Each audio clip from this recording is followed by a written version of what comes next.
Hello guys, good evening sa inyong lahat. Coach Carl here. Ngayon i-update ko po kayo dun sa naging performance ng ating mga EA last year. Kung kailan po tayo nagsimula ng project natin from the very beginning of the account and kung ano yung ending ng season natin ng 2025 ng December. So ibigay ko po sa inyo yung mga naging performance nito and yung performance pong ito ay usually based dun sa ating record and performance from manual trading. Hindi tayo talaga focus sa trade or nag-iisap tayo mag-trade pag second week to hanggang matapos yung December. Pero itong EA natin na to, niran natin siya the whole month of December 2025 at titingnan natin kung ano yung naging performance nito. Also, yung from the very beginning nung account and portfolio niya ay i-check din natin kung kumusta yung naging performance niya.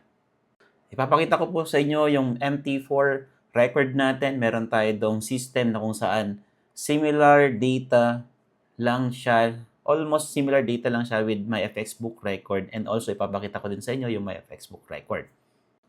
So ito yung account, no.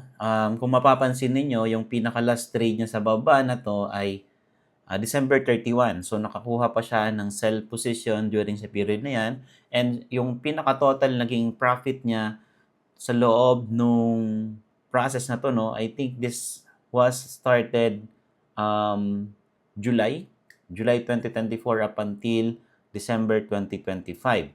So, makita po ninyo, nag-gain po siya ng $1,065. Meaning to say, sa capital niya na $500, nag-gain po siya ng times 2, ay times 3, na times 3 niya yung portfolio, that is total of 200%. And ito naman yung record ng ating EA setup. This is our PIPS Breaker Model account. So kung mapapansin po ninyo, tama naman yung computation natin na 200% yung naging gain niya at nag-gain po siya ng $1,065 sa capitalization niya na 500 USD. So dito sa part na to sa baba, yun yung pinaka-start niya at makita nyo naman po yung graph niya. So meron siyang part na stable siya, kumbaga consistent lang siya, up and down, and then umakyat siya, and up until nag-sky high na siya to nag-scale up. And also, we have here the record ng ating data sa ating MT5. So, nagkaroon siya ng gain ng 1,065. So, tama naman yung mga records natin. So, recovery factory, profit factor, and yung max drawdown niya, umabot lamang po siya ng 7.82%. So, ito guys is, kung mapapansin ninyo, meron tayong iba't ibang performance based or depending on the broker that we are using. So, nagkakaiba-iba kasi ito based dun sa market condition and yung exclusive, yung execution ng market sa ating account and kung ano yung nagiging execution ng ating A based dun sa broker natin ay nagkakaroon ng pagkakaiba-iba. Minsan napapansin ko yung iba merong trades, yung iba wala, and also napapansin ko yung iba naka-exit na, yung iba hindi pa rin nakaka-exit. Isang reason po dito ay yung spread and yung type of account na ginagamit po natin. Based on the records and performance ng ating EA, I think maganda naman siya, and i-observe pa rin natin siya up until maran natin yung buong taon ng 2026, and i-observe natin kung ano ba yung magiging or mangyayari sa kanya. So kung gusto niyo pong sumabay dito sa ating EA na to, this is our Pips Breaker.